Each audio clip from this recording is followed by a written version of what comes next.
Today we are going to do some lashings. Not that kind. I've traveled out here far into the wilderness to teach you some bushcrafting skills. That's actually not true. I'm standing in my yard. I'm a couple hundred feet from my house. A couple of years ago, I started a video series that I was calling Bushcraft on the Patio. The purpose of those videos was to do bushcraft skills or outdoor skills in a way that anybody could do them at home in their backyard. You don't have to travel out into the wilderness to practice your survival skills. You probably should at some point, but you don't have to. Today we're going to practice some lashings. That is just a way to hook two pieces of wood together to build some sort of structure. I'm going to show you a tripod lashing and a square lashing. You can build a whole lot of things with just those two lashings. You're going to need a couple of things. You're going to need some sort of poles, and you're going to need some rope. Now, I happen to live out here where I have a lot of trees, and I've been clearing a lot of this ground. Anything that was really too small to be useful firewood, but too big to be a walking stick, I've just been saving them. And I have piles of poles, kind of like this, anything from 6 feet to 15 feet or 20 feet long. I don't know why, to build forts with, but not everybody has those. You might be sitting at home and you don't have a bunch of big long sticks. But you do have a closet, and those closet rods work really well for lashing together. A rake, a shovel, and I don't know, another rake. You have 2 rakes. 3 tool handles you can lash together to practice a tripod lashing. So once you've figured out your pole situation, then you're going to need some rope. Now you can use any rope, parachute cord, 550 cord, that cheap cord at the hardware store. This is some 1/4 inch sisal rope that I got at the hardware store. And this is a big roll of sisal twine, like gardening twine. Twine is very small, but you can still use it to practice lashing and get the knots and stuff down. Any rope will work. If you have extra shoelaces, you can use shoelaces.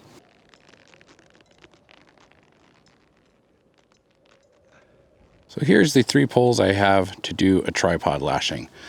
I've got them roughly lined up at the bottom. I'll line those up a little better. And I have them all laid out next to each other. I have them raised up off the ground a bit to make it easier to tie. And you'll see the tops aren't lined up, and they don't have to be the same height. This would be a little easier if I cleaned these up and got rid of all these little nubbins. This will still work. To start with, we're going to tie a clove hitch. If you don't know how to tie a clove hitch, I did a video where I showed how to tie a clove hitch. I'll leave a link to that. So we've got that tied. We have wraps and we have fraps. Our wraps go around our poles this way. Our fraps go the opposite way, and those are actually going to go between the poles, but we'll get there in a second. So let's take the whole coil, pass it under and around, and that's our first wrap. For a tripod lashing like this, you want to wrap it probably 5 times, somewhere in there. You don't want to wrap too many times. That'll make it too hard to manipulate the tripod legs. If I have 7 there, that's plenty of wraps. You can see these are not real tight. So now that we've done the wraps, we're going to do the fraps, and this is where we start to pull things tight. I'm going to pass this line up between these 2 right here. All right, wrapped once. And now it's going to go down here. This will be a little easier. I don't have to pull the whole thing through. Second down there. And then it's going to come up through here again.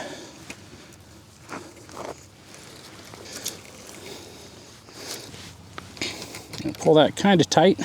So we've got our wraps and our fraps. So once we've gotten those, we're going to go over here, and we're going to do 2 fraps on this side.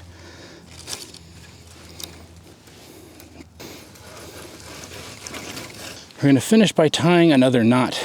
Tie another clove hitch or something right up here or down there. You can get your knots opposite.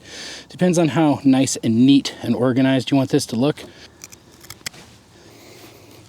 You can judge my knot skills in the comments. That's our tripod lashing. Now let's stand it up.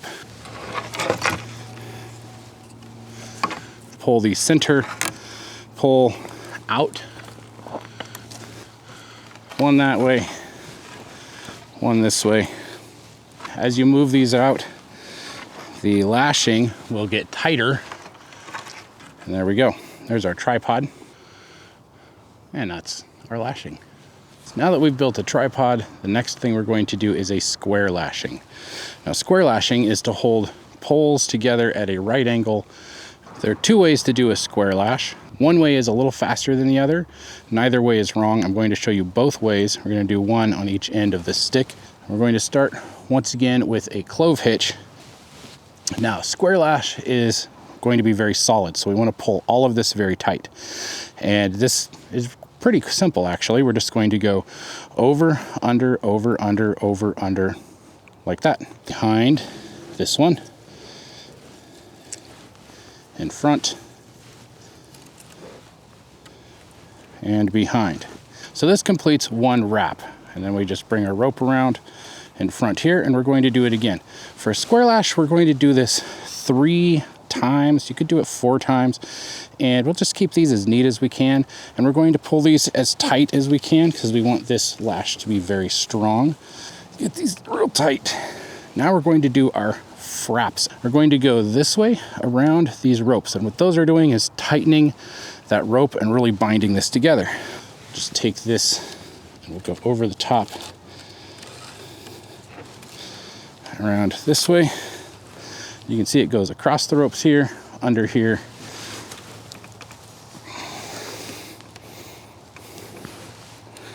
and we'll do that one more time, and we will finish this up. There we go.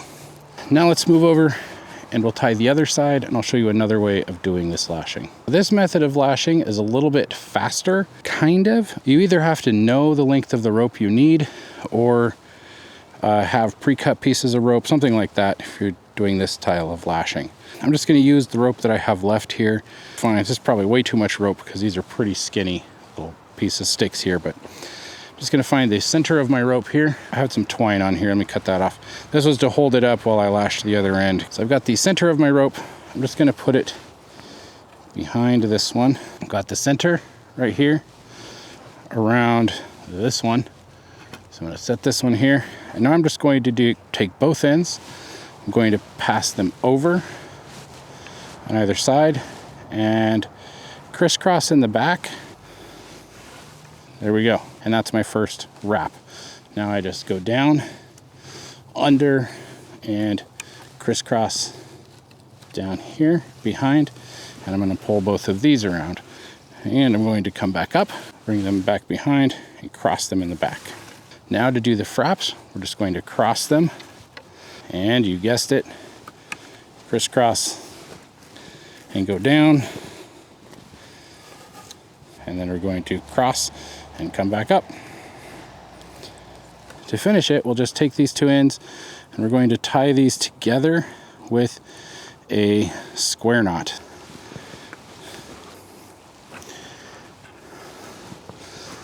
That's that.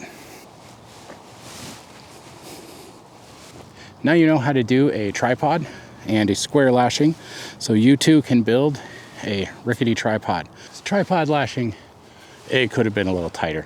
Leave me your comments down below. Give me your critiques of my lashings and knot tying abilities. Hopefully you get the general idea of how to do these lashings so that you can practice them at home. I will leave a link to the knot tying videos that I have done, which are probably much more clear, so you can see how to do the square knot and clove hitch, so you can do those. Thank you all for watching. I appreciate all of you, and I will see you next time.